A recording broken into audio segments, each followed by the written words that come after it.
가에 대한 이 생각들이 많이 바뀌어가고 있는 그런 상황이죠.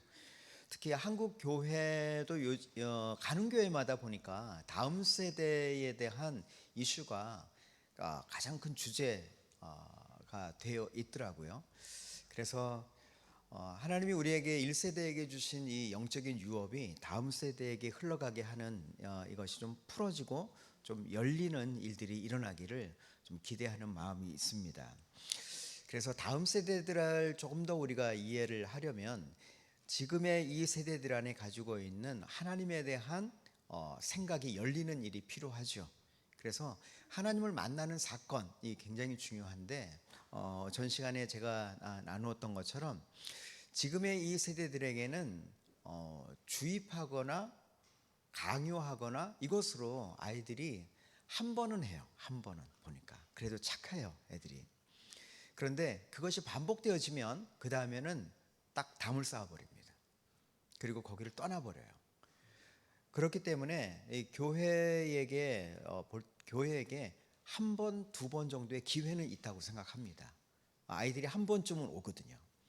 그런데 그렇게 왔을 때 하나님을 만나는 사건이 그들 안에 일어나는 것이 가장 필요한 그런 때이죠.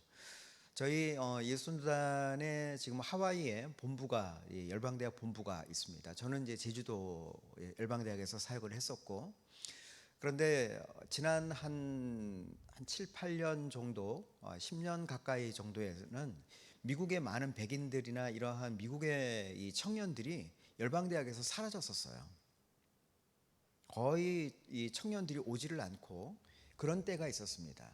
그런데 지금의 현재 하와이 코나 열방대학에는 청년들이 지금 몰려 들어오고 있어요. 지난 DTS에서는 한 학교에 학생이 700명이었어요. 어마어마한 아이들이 몰려오고 있습니다.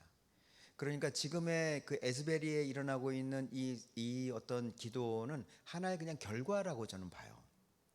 지난 한 몇 년 동안 저희 열방대학 안에도 이제 새로운 세대들이 들어오기 시작하고 하나님이 보내시는 거죠. 네, 저희가 뭘 해서라기보다. 네. 아, 예. 예. 지금 에즈베리의 지금 그것은 신학대학이기는 하는데 거기에 아까 제가 서두에 좀 이야기를 하긴 했었습니다. 매주 채플 시간이 있어요. 매주 예배 시간이 있었는데 최근 2월 8일 날 예배를 1시간 동안 했습니다. 그리고 이제 마지막 설교 하시고 그리고 모임이 끝났죠.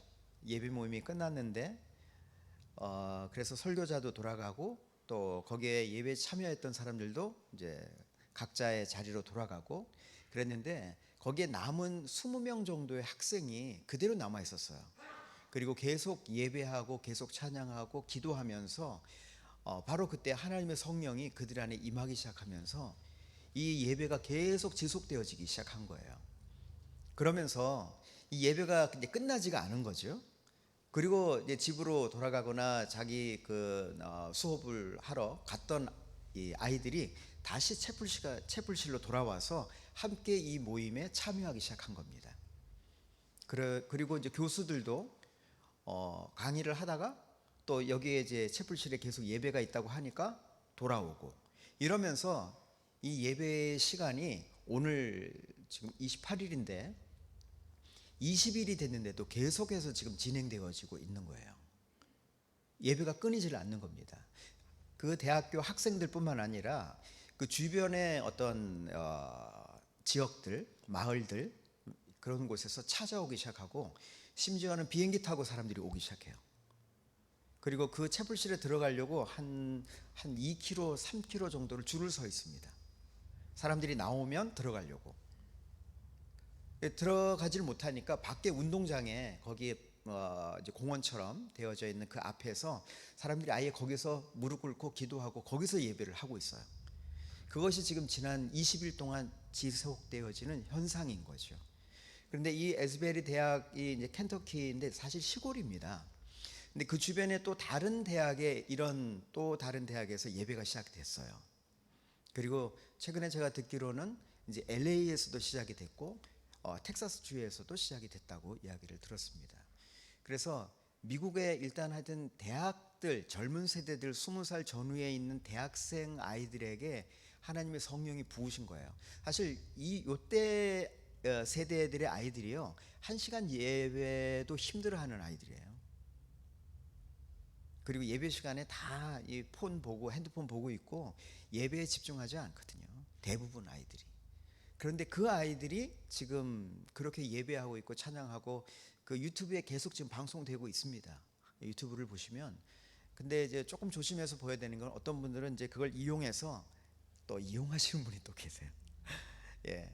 근데 또 어떤 분들은 이건 일시적인 현상이다, 뭐 그럴 수도 있다고 생각해요. 근데 저는 조금 더 지켜보고 싶습니다. 아까 제가 이야기를 한 것처럼 이 에즈베리에 있던 이 예배의 어떤 자발적 예배의 부흥으로 끝나지 않고, 이것이 실제적인 사회적 부흥으로, 그리고 회개 운동과 또 사회의 실제적인 어떤 변화들이 일어나고 있는 그런 어떤 부흥이 좀 더 일어나기를 기대하고 하는 마음이 있어요. 그래서 한국에도 좀 젊은 세대들 안에 이런 현상들이 좀 일어나기를 좀 기대하고 있고 소망하고 있고, 어쩌면 한국은 조금 멀었을런지도 몰라요.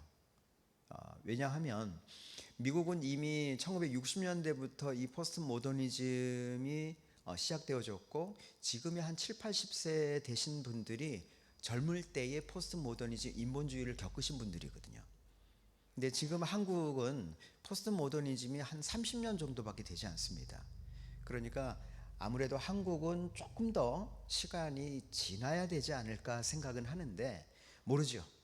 왜냐하면 또 하나님이 하시는 일은 뭐 미국이나 또 유럽이나 여러 나라들 안에 또 한국 안에 그런 일들을 행하실 수 있다고 저는 생각하고, 또 요즘에는 이 포스트 모더니즘이나 이런 어떤 지금의 세대적인 이 운동은 유튜브나 이런 인터넷이나 이런 매개체들을 통해서 한 지역의 사건을 다른 데서 볼 수 있기 때문에 이 파급력이 굉장히 빠르지 않을까 생각을 해서 아마 한국에도 좀 그런 일이 일어나지 않을까 하는 생각은 있습니다. 물론 한국 안에도 24시간 기도하는 교회도 있어요.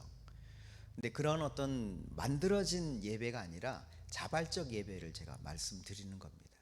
그래서 청년들 안에, 젊은 세대들 안에 그런 자발적 예배 운동이 더 많이 좀 일어나기를 그런 기대하는 마음. 그래서 거기에서 이제 하나님을 만나는 사건들이 있는 거죠. 아까 제가 말씀드리려고 했던 게 바로 그런 부분들이에요. 코나 열방대학에서 이 DTS 하러 온 친구들이 예수님 안 믿고 온 아이들도 있어요.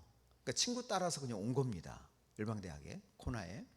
그래서 거기서 하나님을 만나고, 또 거기서 이제 아이들, 그렇게 예수님 영접한 사람들 아이들 데려다가 그 코나 그 바닷가에서 세례주고, 거기서 예수님 영접하고 예수님 만난 그런 친구들이 지금 굉장히 많이 지금 일어나고 있다고 하는 것이죠. 그래서 지금의 이제 하나님이 젊은 세대들 안에, 새로운 세대들 안에 하나님의 성령을 부으시는 일들이 지금 일어나고 있는 그런 모습이라고 생각합니다. 그래서 이제 한국 안에도 이 젊은 세대들을 향한 한국의 이제 교회들이 좀 더 기도하고, 이 세대들에 대한 어떻게 하나님을 알 수 있을까, 알게 할까에 대한 한국 교회의 좀 관점을 좀 바꾸는 일들이 필요하지 않을까 생각을 합니다. 특히 교회 사역을 하시는 목사님들, 또 청년 사역을 하시는 분들이나 또 이 주일학교 사역하시는 교사들이나 이런 교회의 어떤 권위를 가지고 있는 사람들이 눈높이를 낮출 필요가 있는 거예요. 이 아이들이 어른의 관점으로 오는 게 아니라 어른들이 눈높이를 낮추어서 아이들의 눈높이로 다가가는 일이 선행되어질 때 아이들이 바뀐다는 거죠. 특히 지금의 세대들은 이 자기 결정권이 굉장히 강한 세대들이에요. 교회 조직 안에서 누가 우리 학교 선생님이다, 그거는 교회에서 결정한 거죠. 그러나 아이들은요, 교회에서 결정한 리더를 따르는 게 아니라 내가 결정한 사람을 따라갑니다.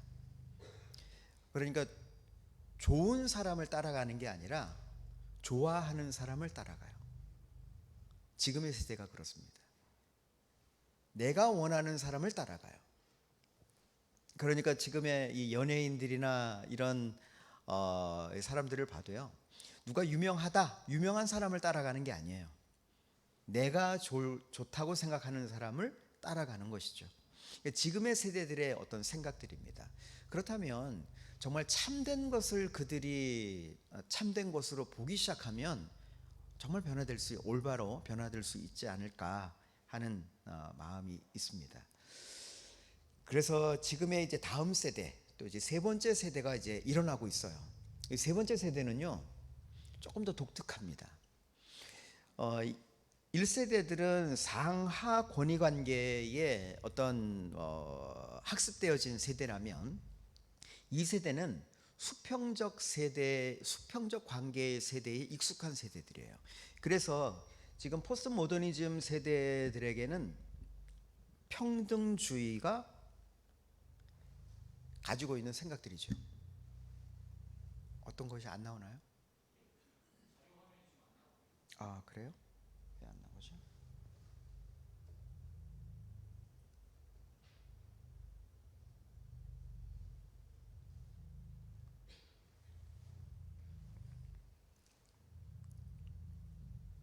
됐나요? 예. 여기가 커넥터가 좀 꺾인 것 같아요. 네.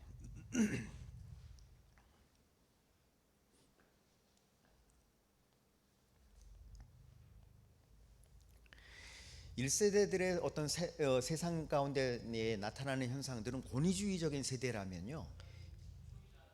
네, 여기가 한번 아까 꺾인 것 같아요. 이게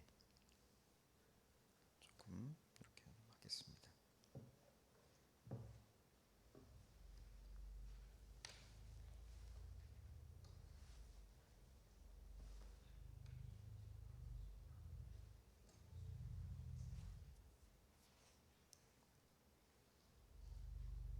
네, 됐을까요? 아직 안 나오나요? 어쩌나?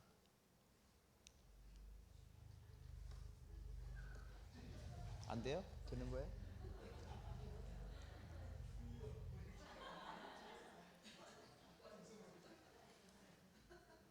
됐어요? 이게 접점 물량이에요. 제가 말을 할게 그냥 말로. 예, 이게 자꾸 왔다 갔다 하네요.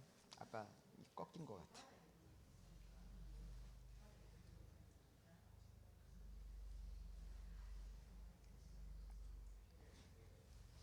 네, 이 커넥터에 문제가 생겼어요.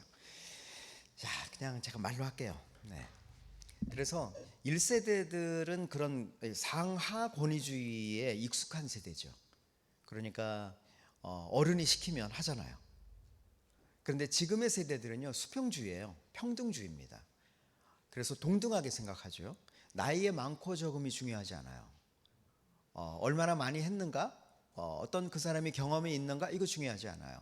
그 사람과 나와의 관계에 있어서 어떤 이 평등주의 그런 시대에 살고 있기 때문에 해보세요.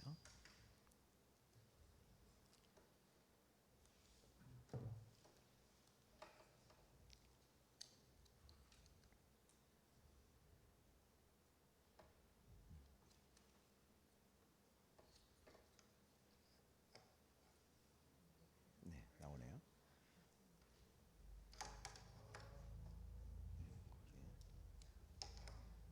예, 됐습니다.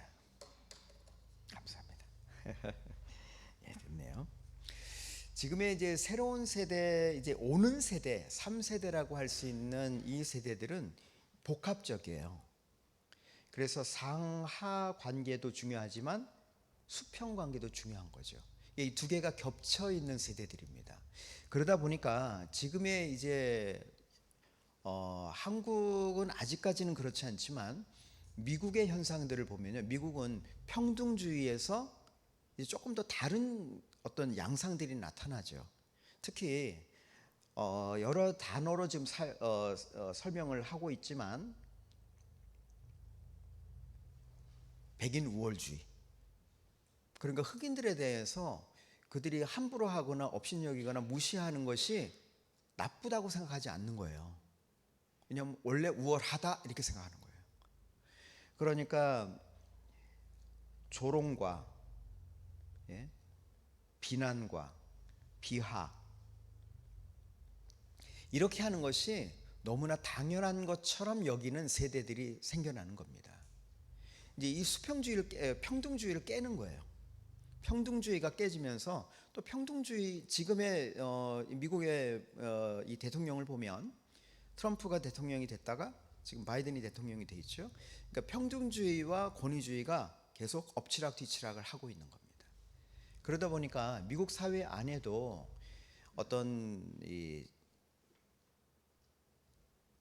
돈이 많거나 그러면 가난한 사람들에 대해서 조롱하거나 비난하거나 비하하는 것이 당연한 것처럼 여기는 거예요. 자신이 백인이면 아시안 사람들이나 흑인들을 업신여기거나 무시해도 되는 것처럼 생각하는 거죠. 신분의 어떤 차이가 그것을 그냥 당연한 어떤 격차로 보는, 우리나라도 현재 이제 이런 어떤 현상으로 곳곳이 보이기 시작해요. 또 유럽의 나라들이나 중동 아시아들을 봐도요, 이 권위주의적인 부분들이 또 나타나는 현상이 이 이슬람 같은 경우에도 이슬람도 지금까지는 굉장히 세속주의적인 이슬람이었어요. 그런데 지금 많이 바뀌어가는 것이 이 근본주의적인 이슬람으로 바뀌어가고 있죠. 그래서 IS가 한동안 나타났다가 지금은 이제 또 사라졌지만 완전히 사라진 게 아니라고 이야기를 합니다. 그래서 지금 오늘도 아까 우리 안영 간사님이 이 무슬림을 위한 30일 기도, 이걸 저도 96년, 97년도에 제주 열방대학의 중보기도 센터에서 사역을 할 때 저희 사역에서 이 책을 번역을 하고 만들어서 전국에 배포했던 20여 년 전부터 했던 이 사역이에요. 그런데 그때만 해도 이 이슬람이 정말 변화될 거라고 생각을 안 했었습니다. 기도부터 시작을 한 거죠. 근데 기도하기 시작하면서 지금 요즘에 이제 리포트를 들어보면요, 이란 안에 예수님을 믿는 사람들이 급격하게 지금 일어나고 있습니다. 또 인도네시아에 예수님을 믿는 사람들이 급격하게 일어나고 있어요. 기도를 통해서 열방이 변화되어지는 일들이 일어나고 있습니다. 그런데 또 반대로 이런 근본주의적인 경향이 또한 나타나는 현상을 볼 수 있죠. 이 세계 안에도 계속해서 이 권위주의적인 지도자들이 이 동아시아 지역 안에도 일어나고 있습니다. 러시아를 본다면 러시아가 아시아라고 할 수도 있고 아닐 수도 있고 하지만 푸틴, 또 중국에는 지금 시진핑, 일본도 아베 중심으로 했지만 일본도 극우 어떤 세력들이 굉장히 강하죠. 북한도 물론. 그래서 이 동아시아 지역 안에 이 권위주의적인 지도자들이 힘을 갖는 그런 시대가 되어 버렸습니다. 그래서 계속 우리가 좀 관찰해서 볼 필요가 있는 것은, 우리가 기도할 때요, 여러분 숲을 보기도 하지만 나무를 봐야 돼요. 그러니까 전체를 봐야 됩니다. 전체를 볼 때 어떤 흐름으로 지금 가고 있는가를 보는 게 우리의 중보기도의 한 부분이고요. 또 하나는 하나하나를 볼 수 있어야 돼요. 관찰이 필요합니다. 그래서 지금의 젊은 세대들은 어떤 생각을 가지고 있고, 지금의 1세대들은 어떤 생각을 가지고 있고, 그래서 어떠한 분리가 일어나고 갈등이 일어나고 있는지를 본다면 우리가 그 1세대와 2세대 사이에 서는 게 필요하죠. 또 지금의 2세대와 이 다가오고 있는 세대들에 대한 이해들이 또한 필요합니다. 그래서 지금의 이제 태어나고 있는 세대, 아직은 우리나라는 확연하게 나타나진 않아요. 지금 우리나라는 포스트 모더니즘의 끝자락에 있다라고 볼 수 있습니다. 그런데 미국은 이제 포스트 모더니즘에서 벗어나서 완전히 지금 새로운 세대들의 어떤 경향이 나타나고 있는 것이죠. 그래서 새로운 장이 열렸다라고 할 수 있는 겁니다. 근데 우리나라는 아직은 조금 남아 있는 것 같아요. 고린도전서 말씀을 좀 보겠습니다. 우리가 어떻게 기도할 것인가에 대한 이야기들을 조금 더 해보겠습니다. 고린도전서 14장 15절 말씀입니다.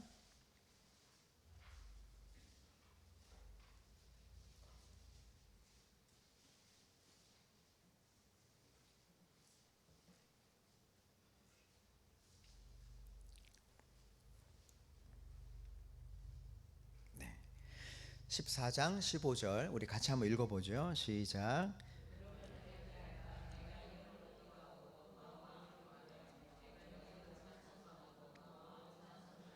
네, 여기 이렇게 말합니다. 내가 영으로 기도하고 마음으로 기도하며 영으로 찬송하고 마음으로 찬송한다.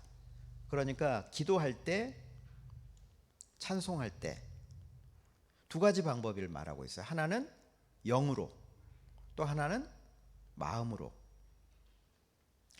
여기에서 마음이라고 하는 단어가 나오잖아요. 그러면 이 단어를 좀 볼 필요가 있어요. 한국말 성경에 마음이라고 하는 단어가 나오면 여러분 잠깐 멈추셔야 합니다. 왜냐하면 뜻이 셋 중에 하나예요. 여기에서 이 마음이라고 하는 단어는 영어에 mind라고 하는 단어를 마음으로 번역을 했어요. 그러니까 mind는 뭐예요? 마음의 생각, 이런 의미가 있거든요. 그래서 생각에 대한 의미가 더 강해요.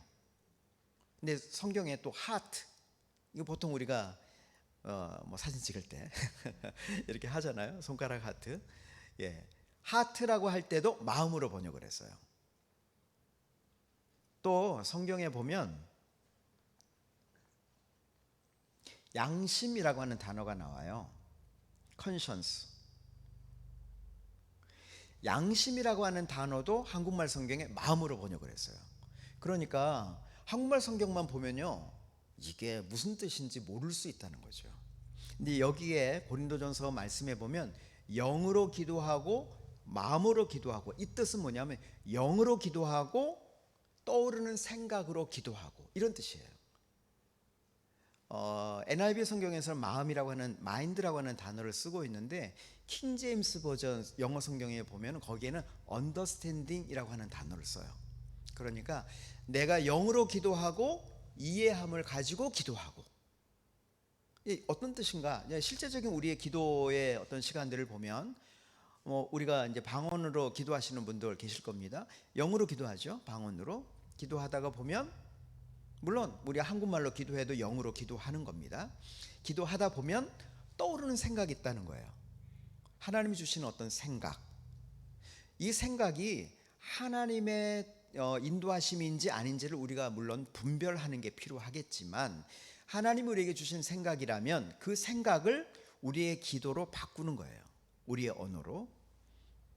우리가 영으로 기도한다라고 할 때 우리의 존재를 좀 본다면, 하나님이 우리를 창조하셨을 때 흙으로 사람을 지으시고 그 코에 생기를 불어넣으시니 뭐가 됐어요? 생명이 됐다고 하죠. 그러니까 우리의 존재가 어떠냐면 생명입니다. 살아있는 영적 존재, 이거 우리들이에요. 그런데 아담과 하와가 범죄함으로 말미암아 생기가 떠났죠. 우리는 흙의 존재로만 남아있는 상태입니다. 그런데 하나님의 성령이 임하셨을 때 다시 생기가 돌아왔어요. 그래서 우리는 생명의 상태로 다시 처음에 하나님이 우리를 만드셨을 때 창조의 모습으로 우리를 회복시키신 겁니다. 그래서 우리가 영적 존재다라고 할 때, 하나님은 영이시니 예배하는 자가 영과 진리로 예배하라고 말하잖아요. 하나님이 영이시기 때문에 우리가 영의 예배를 드려야 한다는 겁니다. 왜? 우리를 하나님이 지으실 때 영적인 존재로 지으셨기 때문에 하나님과 교통하는, 하나님과 커뮤니케이션 하는 것이 영적인 방법이라는 겁니다. 기도할 때, 찬양할 때. 요한복음 4장에 하나님은 영이시니 예배하는 자가 영과 진리로 예배하라고 하죠. 그래서 여기에서 고린도전서 말씀에도 보면 찬송할 때, 기도할 때도 영으로 기도하라고 말하고 있어요. 우리의 속사람, 보통 말할 때 우리가 영혼 육이라고 좀 셋으로 나누어서 볼 수 있고, 또 둘로도 나누어서 보죠. 영혼과 육체. 하나님이 우리를 지으셨을 때 이 속사람, 영적인 존재를 지으셨어요. 그러니까 하나님과 교제하도록, 교통하도록. 그런데 우리가 또한 인격을 가지고 있는 존재이죠. 지정의, 이게 인격입니다. 자, 하나님이 우리에게 영 안에 말씀하세요. 하나님의 어떠한 하나님의 하나님의 뜻을 우리에게 보이시죠. 또 하나님의 음성, 뭐 이렇게도 말합니다. 우리의 내적 음성. 그렇다고 해서 우리가 듣는 이 귀가 아니에요. 하나님의 음성 그러면 떠오르는 생각을 말하는 거죠. 근데 물론 분별력을 필요해요. 나중에 여러분들이 이러한 것을 더 좀 알기를 원하시면 DTS나 이런 훈련들을 하시면 더 많이 좀 배울 수 있습니다. 예. 그런데 하나님이 우리에게 말씀하신 그것, 하나님의 뜻, 우리에게 하나님의 뜻대로 구하라고 말씀하시니까 하나님의 뜻을 보이시고 인격적인 하나님으로 우리에게 인도하시는 하나님이시죠. 그러면 하나님이 우리에게 말씀하신 그 하나님의 뜻을 우리는 우리의 지성, 우리의 인격 중에 우리의 어떤 생각의 영역 가운데 하나님이 떠오르게 하십니다. 근데 이 생각을 우리의 언어로 말할 때 그것이 기도이죠. 그러니까 우리가 말한다라고 하는 그것은 하나님께로부터 와야 돼요. 하나님 없이 내가 원하는 거 기도하는 것이 아니라 하나님으로부터 온 것을, 하나님의 뜻을 내가 구하기 시작할 때 우리가 말하는 말이 기도가 되어서 그것은 권위가 있어요. 하나님이 창조하실 때 말로 창조하셨잖아요. 빛이 있으라 하심에 빛이 있었고, 또 우리가 기도할 때 우리가 기도를 많이 해서 능력이 있는 게 아니잖아요.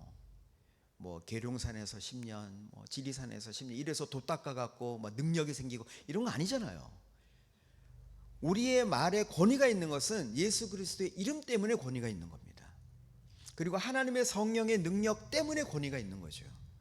그래서 어둠의 영이 두려워 떠는 이유는 예수 그리스도의 이름의 권위가 있기 때문이에요. 우리가 뭔가 열심히 돌을 닦아서 수련을 해서 기도를 잘 함으로 인해서 이 어둠의 영이 두려워하는 거 아닙니다. 그거는 이 땅에서 배운 기도에 대한 개념이에요. 우리는 성경적인 기도를 해야 되잖아요. 우리가 능력이 있는 것은 우리가 능력이 있어서가 아니라 예수 그리스도, 내 안에 계신 예수 그리스도의 이름과 성령의 어떤 역사하심 때문에 우리가 능력이 있는 거죠. 우리가 기도한다고 할 때 여러분, 이제부터 여러분의 생각을 조금 바꾸셔야 합니다. 하나님이 내게 어떤 말씀을 주실까? 여기에 귀를 기울이셔야 돼요. 그리고 하나님이 말씀하신 하나님의 뜻을 구하는 기도를 우리가 행하기 시작할 때 여러분, 우리의 기도에 역사하는 것을 경험하게 될 겁니다. 주여 주여 하는 자마다 다 천국에 들어갈 것이 아니라고 말하죠. 거기에 천국에 들어가지 못하면서 말하는 것이 그거예요. 내가 주의 이름으로 병든 자도 고치고 귀신들도 내어쫓고 많은 역사를 행했는데 왜 저를 모른다고 하십니까? 근데 주님 말씀하시잖아요. 그게 무서운 말이에요. 사실 불법을 행하는 자들아. 그러니까 우리가 예수님의 이름으로 얼마든지 사역을 할 수 있습니다. 그러나 그 기도를 한 목적이 뭔가 하는 거예요. 하나님의 나라가 임하고 하나님 때문에 했는가? 아니면 그냥 내가 기도를 위한 기도를 했는가? 나를 위해서 기도했는가? 물론 우리 자신을 위해서 기도하지 말라는 말이 아니에요. 우선권을 말하는 겁니다. 먼저 그의 나라와 그의 의를 구하라고 말하죠. 우리가 기도하는 것은 나 자신을 위해서 나의 어떤 삶의 기복과 어떤 안위함을 위해서 기도하라는 말, 성경에서 그렇게 말하고 있지 않아요. 그 모든 것은 하나님이 주시고 채우실 거라고 주님이 약속하고 계신 겁니다. 그런데 세상 사람들의 기도와 우리의 기도가 달라야 하는 이유가 여기에 있다고 생각해요. 하나님의 뜻대로 구하는 기도가 되어져야 한다는 것입니다. 우리가 연습하는 게 그런 거예요. 우리가 중보기도 한다라고 할 때 단지 이 땅의 죄악에 대해서 하나님 앞에 용서를 구하는 정도가 아니라 이 땅 가운데 하나님의 뜻이 이루어지기를 기도하는 것이 우리의 기도이어야 되잖아요. 그러려면 하나님의 뜻이 무엇인지 알지 못하면서 어떻게 하나님의 뜻이 이루어지도록 막연하게 기도할 수 있겠습니까? 하나님의 뜻이 내 삶에 이루어지도록 기도하는 것처럼 이 땅 가운데 하나님의 뜻이 이루어지도록 기도하는 것은 이 땅의 교회들이 기도해야 할 사명, 부르심이라고 생각합니다. 저는 이 진주, 이 도시에, 이 땅에 하나님의 뜻이 이루어지기를 원합니다. 한국 안에 하나님의 뜻이 이루어지기를 원합니다. 우리가 기도해야 될 것이 바로 하나님의 뜻대로 기도하는 것이거든요. 우리는 분명히 하나님의 뜻을 알만한 것을 두셨다고 저는 생각해요. 하나님의 성령이 우리 안에 계시기 때문에 우리는 얼마든지 하나님의 뜻을 구할 수 있는 그런 존재라고 생각해요. 예수님을 믿는 사람들이 하나님의 뜻을 알지 못한다면 어떻게 세상 사람들이 하나님의 뜻을 알 수 있겠습니까? 하나님의 아들, 딸들이 하나님의 뜻을 알지 못한다면 어떻게 세상이 하나님의 뜻을 알 수 있겠습니까? 그러니까 우리들이 지금까지의 이 많은 기도들이 너무 이 어린아이의 유아적인 기도를 했던 것 같아요. 제가 조금 농담 섞인 말로 그런 말을 합니다. 우리는 너무 떼쓰는 기도를 했다고. 들어 눕는 기도 하는 거예요. 그러니까 진상 기도를 한 거죠. 예, 성도 중에 진상 성도가 되는 거예요. 무조건 들어 눕는 거예요. 하나님 해주세요. 막 안 해주고 막 뒤집어지고 악쓰고 막 떼쓰고 막 뒤집어질 때까지 발버둥을 치다가 하나님 그래 이거 이러면 또 일어났다가. 여러분 5살짜리가 그런 건 이쁘잖아요. 근데 20살짜리가 그러면 약간 걱정스러운 거죠. 우리도 마찬가지예요. 우리가 처음 예수님을 믿고 나서 우리는 잘 모르니까 막 하나님의 뜻이 무엇인지 뭐 상관없어요. 내가 원하는 거 달라고 기도하죠. 하나님 이쁜 거예요. 그러나 이제 우리가 신앙생활을 10년, 20년 하고 이제 우리의 어떤 신앙도 어느 정도 성숙했는데 여전히 기도는 어린아이의 기도처럼 무조건 떼쓰고 드러눕고 자기가 원하는 것만 자기중심적인 기도를 하고 있다면 하나님이 좀 걱정하실 것 같아요. 20살, 30살이 되고 청년이 되고 장년이 되고 노인이 됐는데 여전히 기도는 5살짜리처럼 기도하고 있다면 우리가 좀 더 좀 바뀌어져야 되지 않을까요? 아이들을 키워보면 알잖아요. 어린아이 때는 무조건 엄마 아빠에게 무조건 요구합니다. 그런데 이제 청소년이 되고 청년이 되고 20살이 넘어가면 부모의 마음을 조금씩 헤아리거든요. 그러면서 요즘 이제 저희 아이들이 가끔 하는 말, 엄마 아빠 어떻게 그렇게 살았어? 이런 말 할 때요, 갑자기 마음 한구석에 울컥합니다. 왜냐하면 뭐 여러분 어떠실지 모르겠지만 저희 이 예수노단의 간사들은 월급이 없거든요. 그렇다고 해서 하나님이 공급 안 하셨다 이런 말이 아닙니다. 하나님이 공급하셨어요. 많이 필요할 때는 많이 주시고 적게 필요할 때 적게 주셨어요. 그러니까 늘 지금도 하나님이 공급하시는 것이 어떤 것인지를 늘 보면서 살거든요. 그러니까 요즘 제가 그런 생각을 합니다. 나는 가난하면서도 부자로 살았고요. 부자이면서도 가난하게 살았던 것 같아요. 네, 저희 사역자들이 뭐 여기에 이제 목사님들 다 그러시겠지만 부자로 사는 것을 버린 거거든요. 스스로 우리는 가난을 선택한 것이 우리들의 삶이에요. 사역자들의 삶입니다.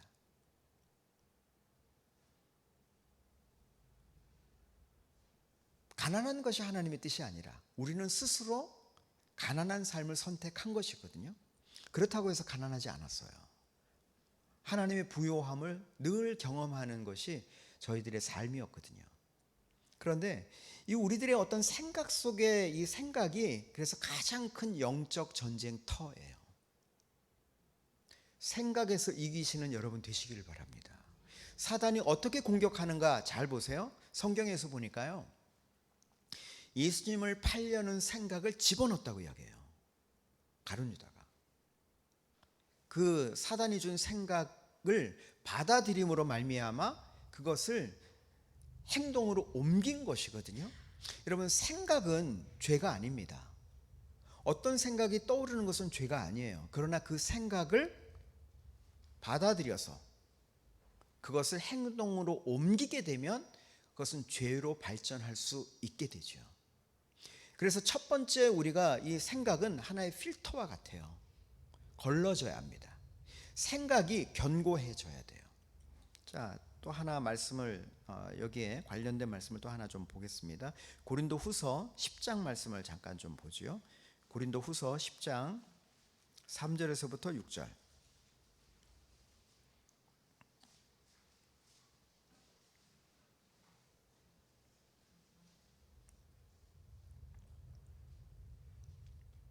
네, 같이 한번 좀 읽어보죠. 시작. 우리가 육신으로 행하나 육신에 따라 싸우지 아니하노니 우리의 싸우는 무기는 육신에 속한 것이 아니요 오직 어떤 견고한 진도 무너뜨리는 하나님의 능력이라. 모든 이론을 무너뜨리며 하나님 아는 것을 대적하여 높아진 것을 다 무너뜨리고 모든 생각을 사로잡아 그리스도에게 복종하게 하니 너희의 복종이 온전하게 될 때에 모든 복종하지 않는 것을 벌하려고 준비하는 중에 있노라. 아멘. 여러분 6절 말씀이요, 하나님이 이 세상 가운데 역사하신 하나님의 원리, 원칙, 하나님의 방법이에요. 하나님 어떻게 세상을 바꾸시는가 보면 너희의 복종이 온전하게 될 때에 모든 복종치 않는 것을 벌한다 라고 말씀하고 계십니다. 그러니까 우리가 준비가 되면요, 우리의 삶의 주변이 변화되게 돼 있어요. 우리는 우리의 주변에 의해서 우리가 변화되어지는 것처럼 말하지만 나로 인해서 나의 삶의 주변이 변화되는 것이거든요. 그러면 먼저 내가 바뀌면 우리 주변이 바뀌게 돼 있어요. 3절 보세요. 우리가 육신으로 행하나 육신에 따라 싸우지 않는다. 우리는 보이는 것과의 싸움이 아니라는 거예요. 보이지 않는 어떤 것과의 싸움이라고 말하고 있습니다. 자, 4절. 우리의 싸우는 무기는 육신에 속한 것이 아니요 우리의 싸우는 무기는 하나님의 능력. 여러분 성경에 표시할 수 있으면 무기는 부터요 무너뜨리는 까지를 괄호를 이렇게 쳐보세요. 그러면 4절 말씀이 쉽게 이해가 되어집니다. 우리의 싸우는 무기는 하나님의 능력이에요. 하나님 우리에게 주신 이 무기는 하나님의 능력입니다. 근데 무엇을 무너뜨리는가, 무엇과의 싸움인가 보면 견고한 진을 무너뜨리는 것이라고 말합니다. 근데 여기 견고한 진에 대해서 말할 때 세 가지를 말하고 있습니다. 첫 번째, 모든 생각. 두 번째가 이론. 세 번째가 하나님 아는 것을 대적하여 높아진 것. 그러니까 먼저는 사람들 안에 이 생각이 지금의 현재 영적 전쟁에 있어서 현장이에요. 지금의 젊은 세대들 안에 이 생각의 어떤 세계관, 사고방식에 있어서 하나님이 없다는 생각이 그들 안에 있기 때문에 하나님을 알지 못하게 만들어 놓은 하나의 벽이에요. 이 큰 벽이 있습니다. 오늘날 시대는요, 세계관 전쟁입니다. 제가 서두에 그런 이야기 했죠. 지난 시간에 1세대들이 가지고 있는 이 무속, 불교, 유교 이런 것이 하나의 세계관입니다. 이게 생각이에요. 하나의 문화거든요. 근데 예수님을 믿게 되면 이 우리의 가지고 있었던 이 모든 생각, 세계관에서 벗어나기 시작하는 겁니다. 조금씩. 마치 여호수아의 군대가 가나안 땅을 정복할 때에 그 7족속 그리고 5족속을 하나씩 멸하죠. 그리고 그 안에 안악자손들을 멸합니다. 그것처럼 우리의 생각도 마찬가지인 거예요. 우리가 신앙생활을 하면서 우리 안에 가지고 있었던 무속적인 생각 깨지는 겁니다. 어떤 사건을 통해서, 어떤 일들을 통해서, 또 우리가 가지고 있었던 어떤 불교적인 생각, 유교적인 생각이 하나씩 깨지는 것이죠. 그러면 우리의 어떤 신앙생활이, 신앙에 있어서 믿음의 성숙함이 되기 시작해요. 기도도 마찬가지예요. 지금의 젊은 세대들 안에 가지고 있는 가장 큰 생각이 바로 세계관이에요. 요즘에 이제 영화나 이런 사회 문화적인 부분들을 보면 예전에는 영화 이러면 그냥 재미로 보는 시간이었어요. 킬링 타임, 시간 때우기죠. 근데 여러분 지금 요즘의 영화는요 메시지거든요. 메시지를 줘요. 뭐 마블 영화, 네, 마블을 아실지 모르겠지만 그런 마블 시리즈가 있습니다. 거기에 세계관이 있습니다. 요즘 또 얼마 전에 나왔던 그 아바타라고 하는 영화 있어요. 그 영화도요 사실 하나의 세계관이거든요. 세계관을 말해주고 있습니다. 이제 지금 이제 어떠한 시대가 되어 가고 있는가? 요즘에 보면 AI 시대가 이제 되잖아요. 요즘 한동안 이제 뉴스에서 굉장히 많이 이야기하고 있는 게 챗 GPT예요. 챗 GPT. 들어보셨나요? 예, 이거 실험 한번 해보세요. 집에 가셔서 컴퓨터에 챗 GPT 이렇게 치면 딱 나오거든요. 거기 안에 들어가셔서요. 제가 이제 장난으로 이제 써봤어요. 마태복음 5장 말씀으로 예수님의 산상수훈으로 설교 한 편 써봐. 설교 써요, 얘가. 근데 어떤 거는 좀 말도 안 되는 이야기로 네, 지어내서 소설도 씁니다. 대본도 써요. 심지어는 이 코딩도 만들어요. 심지어는 그림도 그립니다. 이제 나중에는 이제 목사님들이 사라질 수도 있어요. 앞에 이제 설교를 화면 하나 띄워놓고 아바타 하나 띄워놓고 GPT가 이제 그 챗 GPT AI가 설교하고 있겠죠. 그럼 음성으로 나올 겁니다. 아마 음성으로 그런 시대가 될 수도 있어요. 아바타의 시대가 되는 어떤 시대를 본다면 지금 이제 메타버스 메타버스 이름 또 어려울지 모르겠는데 나는 집에 있는데 아바타가 나하고 다른 가상 어떤 사람이 여기 와서 이렇게 세미나 듣고 있는 거죠. 실제로 나는 아니에요. 나는 집에서 지금 집에서 밥하고 빨래하고 일하고 있어요. 근데 내 아바타가 여기 와서 이제 설교를 강의를 듣는 거죠. 그런 시대가 될 수 있는 거예요. 이런 어떤 4차 혁명, 4차 산업혁명의 이 시대를 지금 우리는 살고 있는 겁니다. 우리는 예전에 100년 전의 시대에 사는 삶이 아니에요. 물론 지금의 시대가 얼마나 계속 지속될지는 우리는 모르죠. 그러나 분명히 아는 것은 새로운 어떠한 시대가 열려가고 있다고 하는 것은 사실입니다. 이제 자율주행 할 거 아니에요.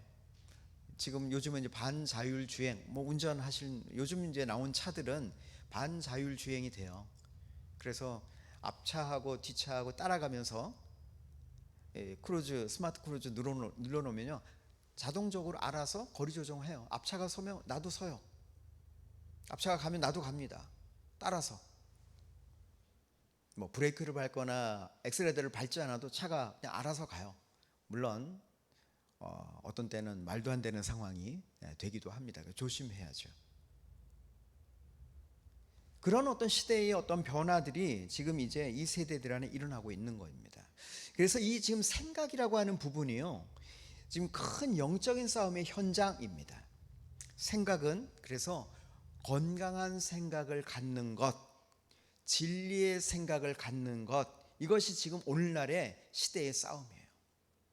저는 앞으로 이제 교회의 많은 이제 말씀이나 어떤 이런 사역에 있어서도 하나님의 관점을 갖게 해주는 그런 어떤 노력과 시도들이 있어야 되지 않을까 생각합니다.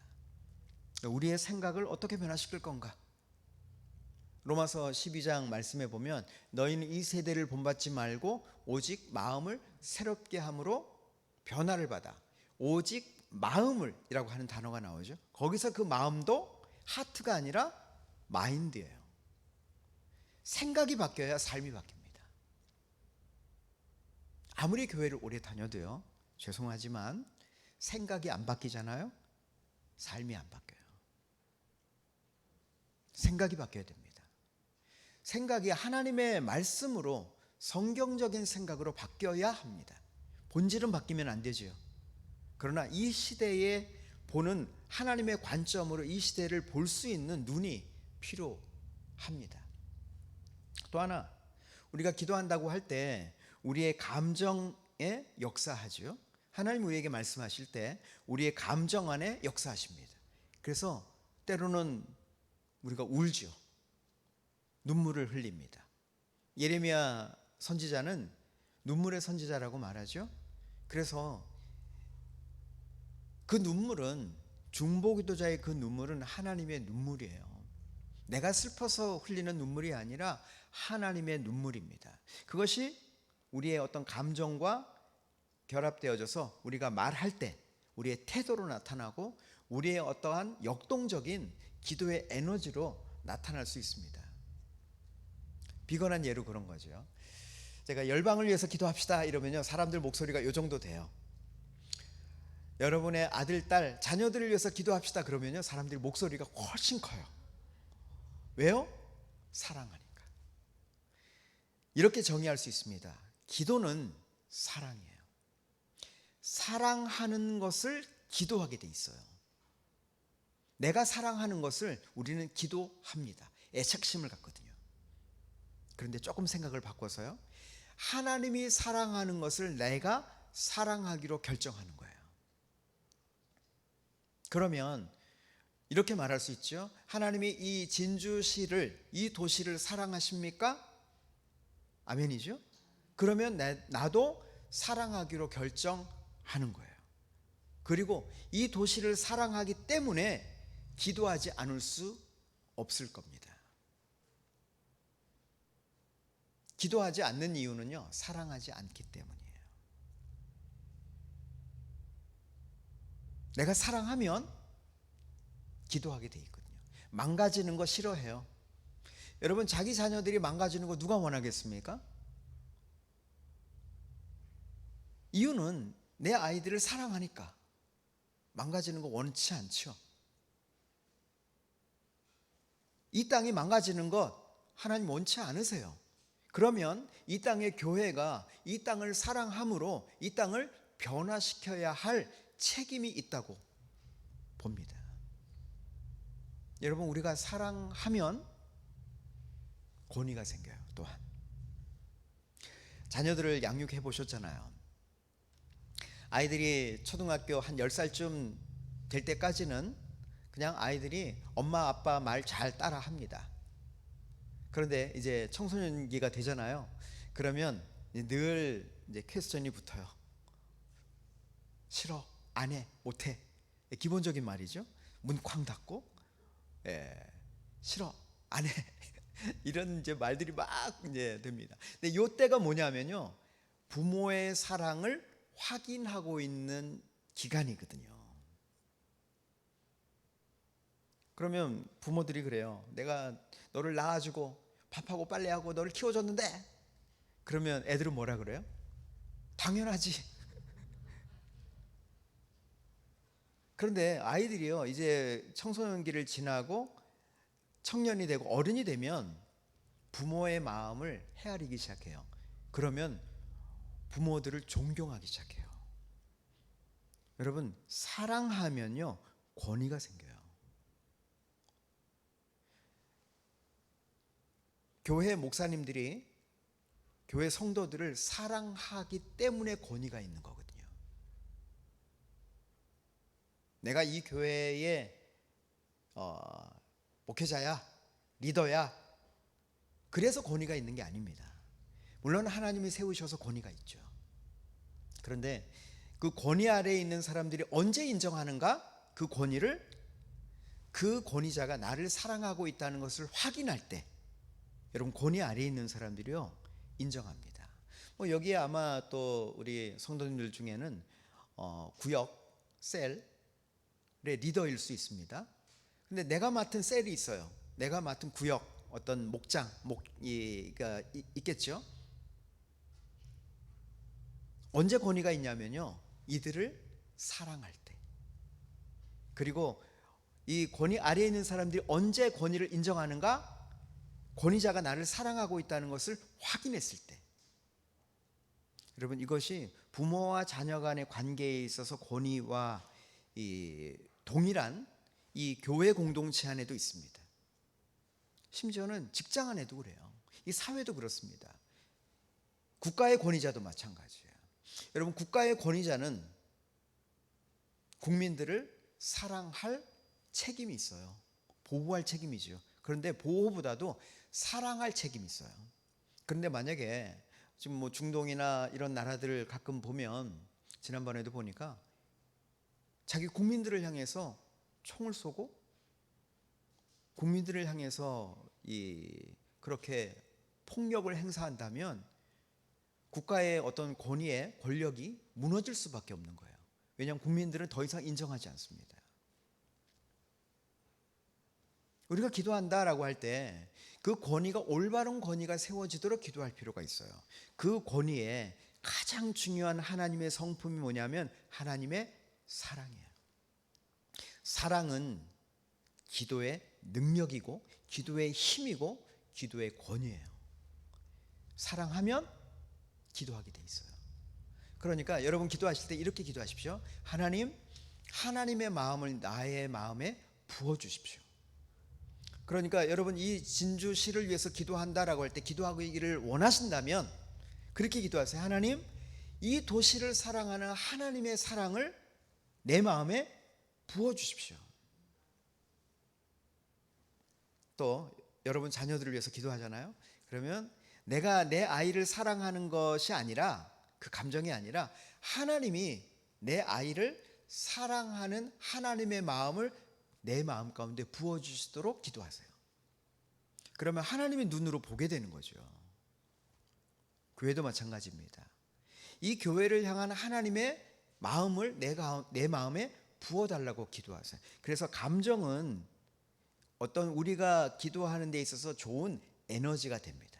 세 번째 또 하나는요, 우리의 의지에 대한 거예요.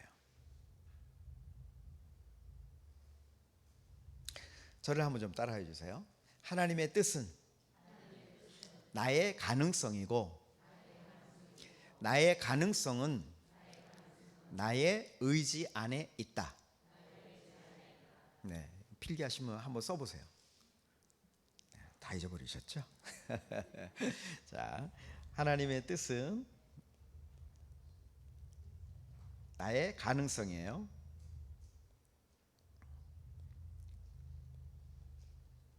이 나의 가능성은 나의 의지 안에 있어요.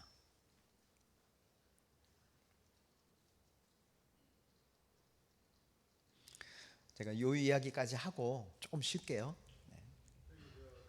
네.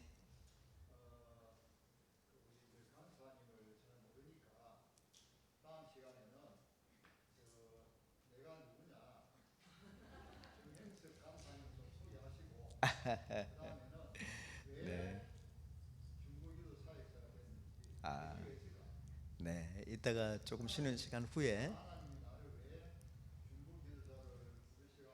네.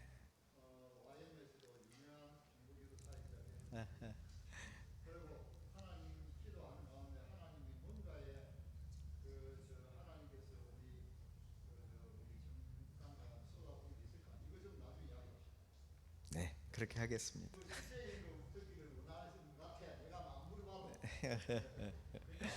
네, 네, 그렇게 하겠습니다. 네, 네. 예, 그러면 뭐 지금 쉴까요? 아, 예, 요거 이야기 하고 쉬려고 했는데, 예, 그러면 예, 그럼 뭐 제 이야기를 먼저 조금 하죠. 네, 저는 5분만 이야기를 하겠습니다. 한 30분 정도에서 좀 쉬었다가 할게요. 네. 네, 저는 예순단에서 사역을 한 87년도부터 이제 본격적으로 사역을 해서 열방대학, 제주 열방대학에서 중보기도 학교, 중보기도 센터 사역을 해왔고요. 그리고 DTS나 이런 어떤 훈련 사역을 많이 하게 됐고, 처음 제가 예순단에 사역을 시작한 것은 이런 예배 사역, 찬양 사역을 시작을 하게 됐어요. 서울의 뭐 화요 모임 이런 어떤 예배 모임으로 시작을 하면서 부산에 저희 집이었는데 부산 화요 모임에서 제가 찬양 인도하는 그런 사역으로 사역을 했었습니다. 그래서 뭐 그때부터 이렇게 기타로, 지금은 이제 제가 팔이 불편하고 어깨가 이제 지금 불편해서 30분 이상 제가 기타를 잘 못 쳐요. 예전에는 뭐 전혀 시간 제한이 없었는데 지금은 이제 좀 그런 상황이 좀 됐습니다. 제가 광주에 내려가기 전에 서울에서 주로 이제 사역을 이제 그런 찬양 사역을 하면서 지금 우리가 부르는 찬양 가운데 영어 찬양을 한국말로 번역을 한 찬양이 많거든요. 그래서 그렇게 이제 번역해서 한국 안에 부르게 하는 그런 찬양으로 이제 번역했던 그런 사역들을 좀 했었고요. 그래서 예를 들자면 예수 우리 왕이여 있죠. 뭐 이런 찬양을 한국말로 번역을 87년 그때 했던 찬양들이고요. 그리고 뭐 요즘도 그렇게 부르는 찬양 있죠. 뭐 들어오라 지성소로 오라 이런 찬양들 그런 거를 한국말로 번역을 하는 그래서 앨범을 만들고 찬양 테이프를 만들고 그런 사역을 오랫동안 했었습니다. 그러다가 이제 제가 사역지를 전라도 광주로 옮기게 됐어요. 그런데 그 사역을 이제 거기서 사역을 하면서 보니까 광주에 예전에 5.18 사건이 있었잖아요. 그러면서 광주에 상당히 많은 아픔과 고통과 이런 어떤 분들이 참 많이 계셨어요. 근데 그런 분들하고 같이 기도하면서 보니까 이 땅을 위해서 기도해야 되겠구나. 광주가 좀 회복되어지도록 기도해야 되겠구나 해서 그렇게 시작한 것이 지금 이제 오늘날에 제가 중보기도 사역을 하게 된 계기가 됐어요. 이제 그러면 저에 대한 이야기는 요 정도. 제가 이따가 좀 더 이야기를 하면서 좀 하겠습니다. 예, 잠깐 우리 쉬었다가 계속 강의를 하겠습니다. 감사합니다.